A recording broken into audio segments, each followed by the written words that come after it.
Welcome everyone to Press TV's news review program, where we get in depth in one of the day's top stories. Russia has confirmed staging a massive attack on Ukraine's critical energy facilities. Russian Defense Ministry has spoken of major air and missile strikes on power infrastructure of Ukraine's military-industrial complex on Friday. Ministry did not elaborate on facilities hit, though. As a result of the strike, a transport of foreign weapons and ammunition by rail to battlegrounds throughout Ukraine has been blocked. Now, Ukrainian officials say Russia has hit power facilities in 6 regions with missiles and drones, causing blackouts throughout the country. Ukraine has been bracing for a new Russian offensive ahead of the war anniversary on the 24th of February. Moscow denies targeting civilians and says facilities it attacks support Kiev's war machine.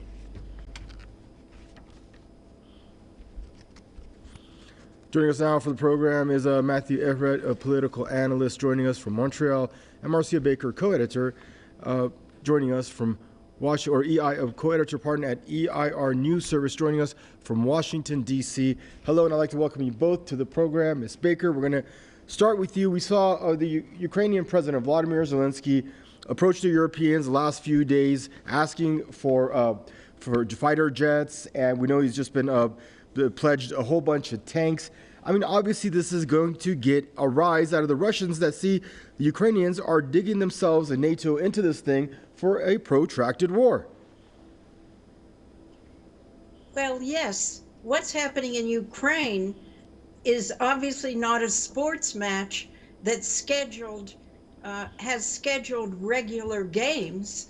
And Zelensky's trip to Paris and to London first and then to Brussels is part of the picture of this effort to, it's the public side of lining up continued support militarily for Ukraine. But also remember Jens Stoltenberg, the NATO head, was in Washington, D.C. for 3 days, not only meeting with the military and State Department leaders, but with individual congressmen.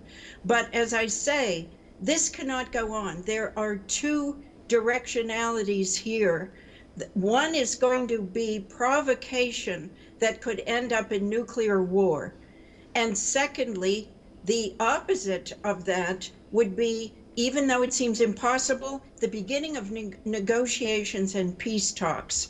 And the most important thing, a couple of them that happened in the last few days in this context, is that there was a truth bomb, you could call it, where a senior journalist, investigative expert from the United States named Seymour Hersh, who has an incomparable track record on truth, on February 8th, issued the bombshell story that the United States did the explosive attack on Nord Stream 1 and 2.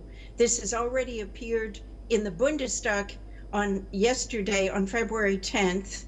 And this momentum to get out the truth that Ukraine is being used against Russia in a war by NATO and global NATO is what we face, and we have to make the peace talks momentum succeed.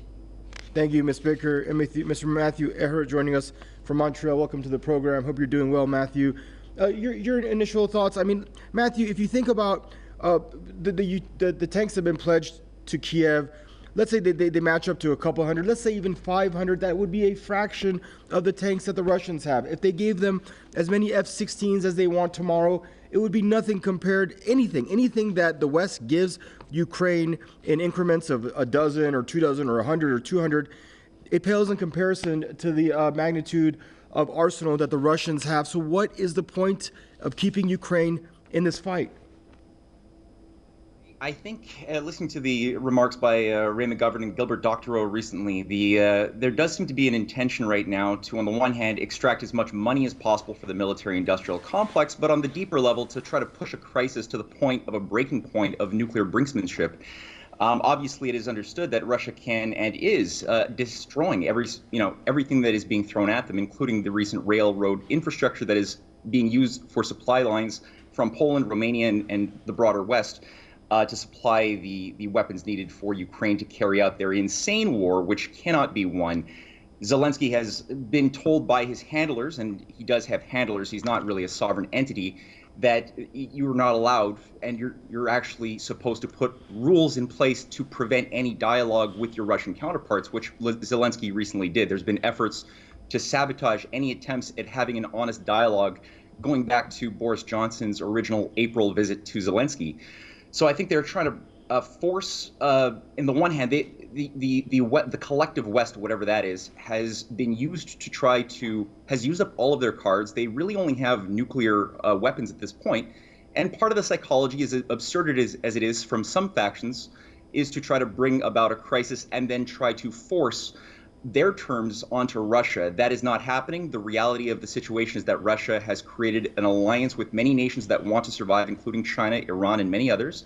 And we need more sane people and voices in the West to come out in resistance, both in Germany and the broader West, against this folly. And Ms. Baker, thank you there, Matthew. Ms. Baker, we've seen President Joe Biden say that we're not gonna let Ukraine lose this war. We've heard France's Emmanuel Macron say, when Ukraine wins this thing. We've heard Rishi Sunak recently saying the same exact thing. We're not gonna let Ukraine fall on its face. We're gonna be with them until they become victorious. My question to you, do you see that happening? Well, the truth is not going to be overcome in this case. Sure, Jens Stoltenberg of NATO spoke to individual congressmen and said that Ukraine is going to be won on the battlefield, even if it's a long haul. This is completely impossible. It's a lie. And there are more responses to the truth coming out. Even in the US Congress, which has gone along with the lies, there was a resolution introduced. It's called something like the Ukraine Fatigue Resolution, to stop the aid. And it has maybe 6 or 10 congressmen, Thomas Massey from Kentucky and other people. There is resistance now hitting the streets. February 19 in Washington, D.C. will be a demonstration at the Lincoln Memorial from a variety of groups for the negotiations to begin and to stop the policy that's being led by the military-industrial complex war machine. Likewise, there are rallies this month in Munich, in Berlin, in other places in Europe, Mexico City. So this is a turning point phase, not a single point, but a phase shift. And don't discount the shift from the global south, in other words, the alternative to the geopolitical global NATO. The newly elected president of Brazil, who just left Washington, D.C., President Lula da Silva, has called for a peace club of certain nations like Brazil and India and China, and he's going to China within a few weeks in March, that they would help broker the talks that's perfectly clear we should have regarding Ukraine and pull back from nuclear war. Thank you, ma'am. And Matthew, it's interesting that Ms. Baker should have brought up a reference to peace, because I was going to be bringing to my last question with you. Is there are a lot of voices within Ukraine that are not being heard. They're saying, look, let's sacrifice these 4 Russian-speaking sections of the country that Russia has annexed to the right of the country, to the east of the country. Let's be over this thing. Let's engage in peace talks. We're doing everything and pumping everything into this as far as ideas and weapons go, except for the one idea of putting an end to it at the negotiation table. Why are their voices being blunted out?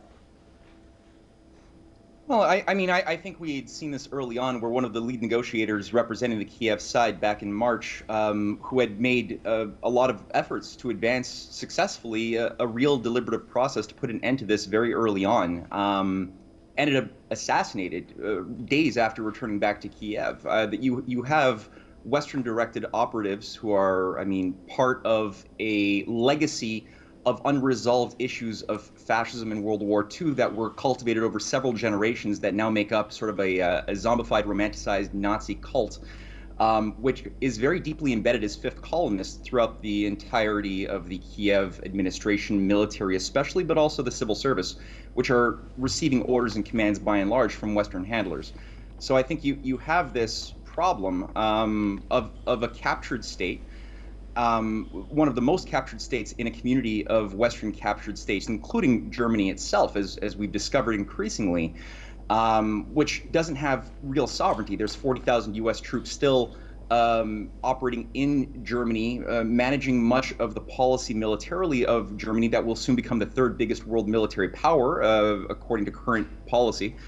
And I just think that we run a risk when we treat these countries as if they were sovereign entities, and we don't recognize the oligarchical tentacles controlling the narrative and the perception of what's going on, despite the reality being something far different.